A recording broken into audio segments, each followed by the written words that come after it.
It's time for your Sense in Review.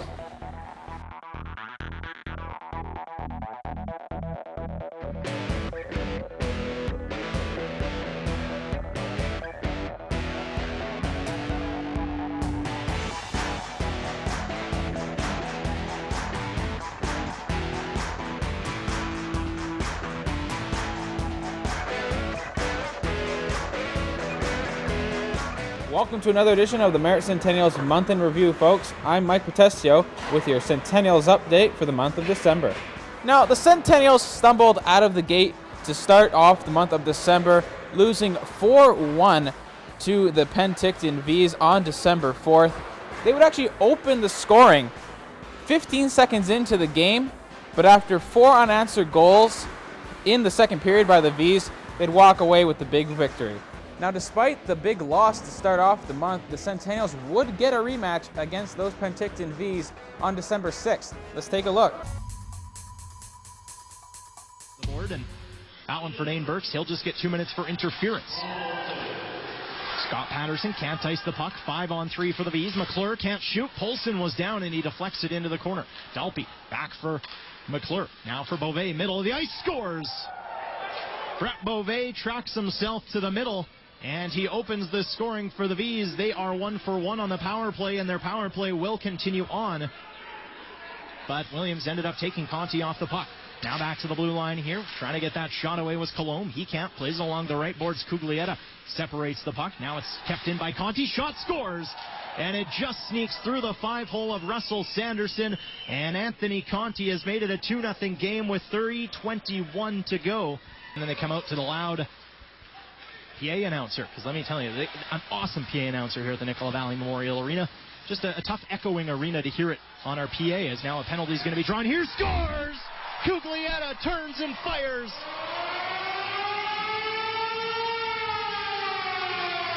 And Jeff White just drew a penalty at the side of the V's net, but Diego Cuglietta turns and fires and beats Miska low on the glove side. This will now be the 4th power play of the night for the V's. Beauvais gets the puck off the draw. Shot rebounds out. They score. Steen Cooper in the slot, and there's a tough goal for the Centennials, and that is that adversity that they need to get by, but that is some adversity that they didn't need to face in the first place. Up, back for Malik Kayla, hammers it towards the goal, deflected, side of the net. Everybody's looking for it. Patterson scores!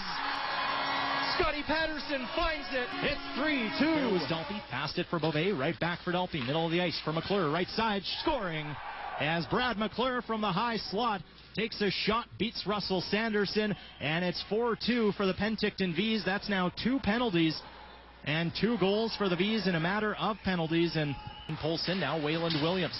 Williams moves it up the right. Can Johnson get to it first? He does, and he pokes it by his man. Here's Johnson Paré into the zone. Johnson scores! Sam Johnson! 7:24 left. It's once again a 1-goal game. Fanned on that. Would have been a howitzer. Now Patterson from the side scores! Scotty Patterson from the boards. He beats Miska, glove side. It's 4-4. Side the blue line. Ben Dalpy. He sends it around the boards. On the puck now, Wayland Williams trying to start the breakout. McClure takes it away. McClure scores! From the left slot, Brad McClure curls the circle and beats Russell Sanderson low blocker side. And the Penticton V's have gotten another one from Brad McClure 19 minutes and 20 seconds into this hockey game. It's now 5-4 Penticton. So the Merritt Centennials just could not overcome the Penticton V's, losing back-to-back games against them. The very next night, on the 7th, they would be in Trail to take on the Smoke Eaters.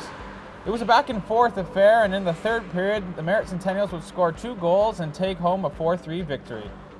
Now, the next Friday, they would be in West Kelowna to take on the Warriors. Let's take a look at how that game went. Dumps it into the right corner. Smart dumping, but Plant will get there first. Couple Centennials bearing down on him. He clears up the wall. Masters gets through Martin. Lloyd catching up. Masters looking pass. Return feed is a beauty. Masters scores. Beautiful goal, and here come the Teddy Bears.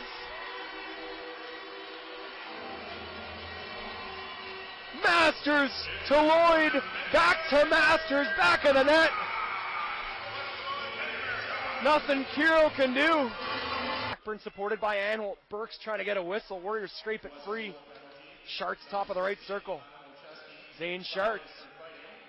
Blackburn right side. Zane Sharts. No shot yet. Traffic in front. Blackburn sharp angle into the crease. Anholt jams it in finally. 5-on-3 goal for the Warriors.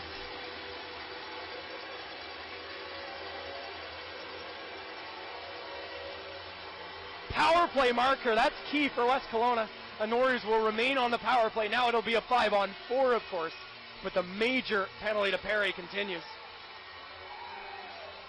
Oakes walks out from the corner. Tried to jam it in, couldn't beat Desatel. Puck fired just wide by Burks on the rebound. Good surge here from Merritt. 5-on-5, looks like a power play. Back to Panzeras, backhand in front, Lloyd. Rolled it just wide. Nice setup from Panzeras. He skated well on that rush. Back the other way, it's Gould wheeling into the Warrior zone. Graham's back, Gould gets around him. Throws it just wide on the forehand. Nice rush from Gould. I was just talking on his last shift how well he skated tonight. Patterson in the left corner. Roughing after the whistle. A call to Masters, by the way. Here's a chance. Kuglietta stopped by the glove of Desatel. It's gloved down by Lloyd. He's getting hooked as he tries to clear. Can't get it out. Huber pass. Ivy blocks it. It comes back to a one-timer. Jeff White stopped by Desatel. He had no idea where the puck went, but he saw it and stopped it on the way in. Jeff White again. Drops it for Paulson. Blocked by Lloyd. Now Manier takes it and scoops it down the ice. Excellent penalty killing led by Andy Desatel. Before we take a look at our next set of highlights, I'm here now with head coach of the Merritt Centennials, Luke Pierce. The Christmas break is coming up. A little bit of a break for your boys. Kind of time to look back and evaluate the first half of the season. Tell me how you think your team has done so far. Yeah, it's been a pretty good half, I think, and a pretty slow start for our group, but very young team, so we kind of expected that. And we had a really good run there from the middle of October to close to the end of November. Our team was playing very well and put ourselves in a really good spot in our standings. And we've had some pretty significant injury issues and some other problems happen here with our group, and had a struggle there kind of early December up until the break. And hopefully, coming back from a little bit of a holiday, we can get back on track. Nice. Now, I know when we first spoke back at the end of September, the season was fresh, and you said that your boys, consistency was an issue. It's a younger team, not as experienced as last year's group. Have you guys been able to solve that at all this year? What do you think your team has done in terms of consistency? Yeah, I think we've definitely seen an improvement. We went through, like I said, a really good stretch there. We had 6-7 wins in a row in November and really found our stride. And then we went through some adversity that we just had a tough time overcoming. And that's another thing for young teams to go through, and everybody has to kind of learn how to adjust to that. And we're getting better at it. I think our last few games here, even though we had some losses prior to the break, I still thought we played very well. Now on this show, whenever I look back at the highlights and review some of the games, I always hear some of the same names. I hear names like Burks, Cuglietta, White, Paré, the rookie Gould. Who's impressed you the most this year? Yeah, I mean, I think you're, bang on. A lot of those guys have been pretty steady performers for us. When James Neal went down in mid-November there against Surrey, that was kind of the start of our struggles, which highlighted how important he's been to our team. Diego Cuglietta's had a phenomenal year. He's just been so steady. He's a hard-working kid that's comes to play every day. Obviously, Jeff White and Dane Burks both, representing our team and Team Canada West at the World Junior Challenge was big for them, and have both been great players for us. Scotty Patterson, Sebastian Perret have had great years so far as well. Devin Carroll stepped up and been very steady for us in goal. So we've had a lot of contributions from a lot of good players, and we're going to need some more guys stepping up. I thought Peyton Schaefer towards the end of the break started to really come around in his game, and Bennett Huber and Shane Polson, and we're going to need those guys as we head into the back half. Awesome to hear. We'll have more with Luke a little bit later on in the show, but let's get back to the highlights. On December 15th, Merritt Centennials had a home game against the Salmon Arm Silverbacks.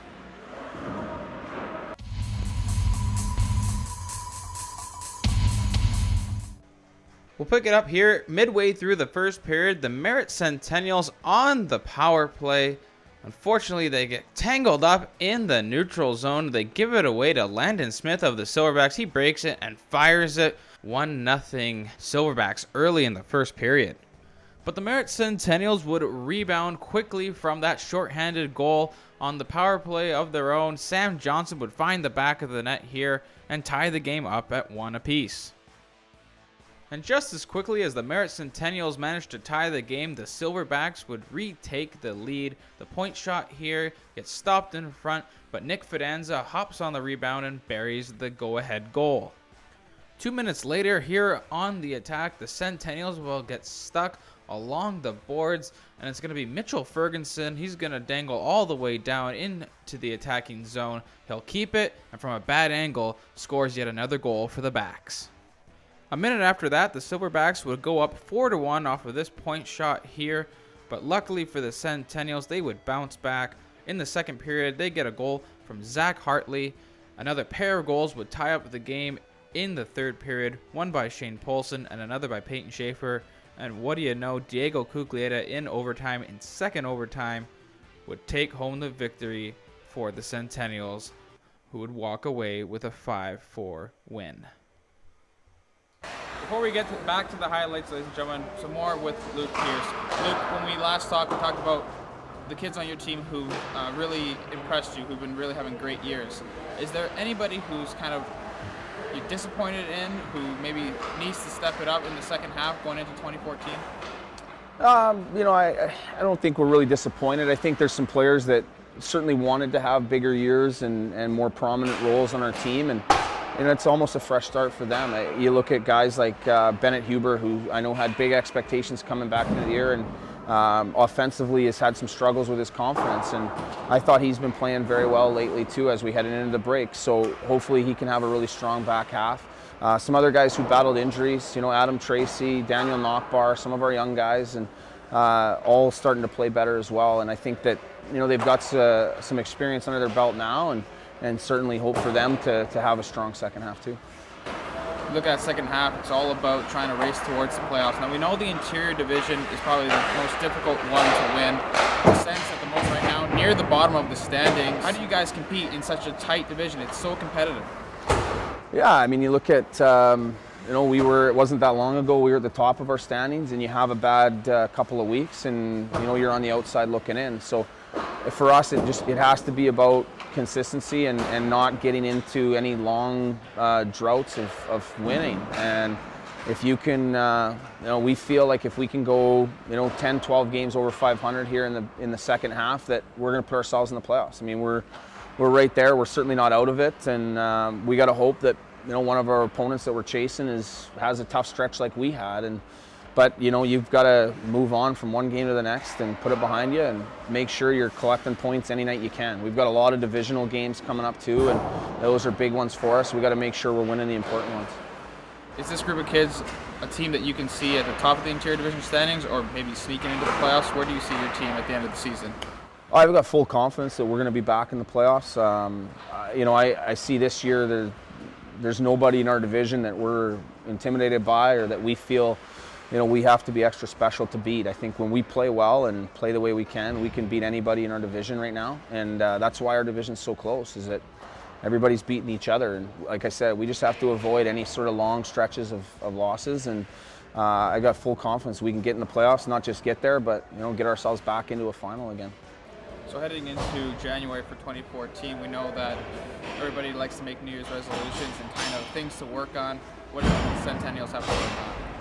Yeah, New Year's resolutions are a tough one for me, but for us, it's about the process, and we know how important now these games are going to be. And I think, like I said, we've learned a lot about adversity and about consistency and all those things, and hopefully those are lessons we've learned. So as we move forward, we can start adapting some game plans and coming up with maybe some more strategic plans, and as opposed to just dealing with the other extracurricular stuff. So I certainly see this team taking big strides here in the new year. Awesome. Merritt Centennials head coach Luke Pierce. Luke, thanks for joining me today. Yeah, thank you, Michael. So we have just one more game left to show here today on the Merritt Centennials Month in Review. It was the final game of the month of December, the last one before the Christmas break. The Merritt Centennials played the Salmonheim Silverbacks again. Let's take a look at how they did.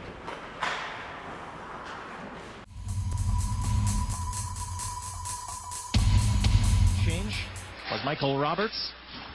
Now it's played back inside of the Silverback zone. Sents continue on the forecheck. Into the corner for Wilcox. Moves it out for Tracy. Wilcox, a chance, they score! And he's got 4 goals in 4 games. Zach Hartley makes it 1-0 Sens. His shot blocked up by Dane Burks. Now Smith gets it and he roofs it over Caro. It's 1-1. Landon Smith gets his 31st of the season. And I said prolific. I wouldn't say that was his most prolific of goals this season, but either way, it's 1-1. They'll take it with just 2:25 left in the opening period. Here's Diego Cuglietta, center of the ice. Dropped it off for Polson. Actually was checked off by Landon Smith. Now it's played up for Patterson for Cuglietta. He gets checked up by Maroya, but he got a pass off. They score! Jeff White from the blue line. What a snapper, top right corner. 10 seconds away from the 5-minute mark of the period. Wayland Williams just avoided a big check there from Bryden Marsh. Marsh might be getting a penalty here, as now Gavin Gould moves it across for Shane Polson. Polson gets it back for Daniel Nakbar. Across, here's a shot, they score! Gavin Gould, what a wrist shot, top corner, and it's a 2-goal lead for the Sens, 3-1. Burks then took him off the puck. Now it's moved ahead. Here's Patterson and Cuglietta. Nice setup there. Here's Cuglietta, stops up, waits, shot, they score!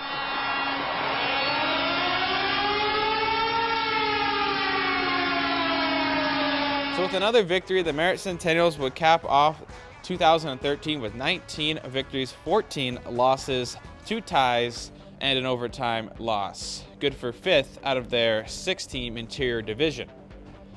That's all the time we have for you on today's show as we reviewed the month of December. Be sure to check us out next month as we review the Merritt Centennials highlights for the month of January. For the Merritt Herald and Shaw TV, I'm Mike Protestio. Good night, and we'll see you next time.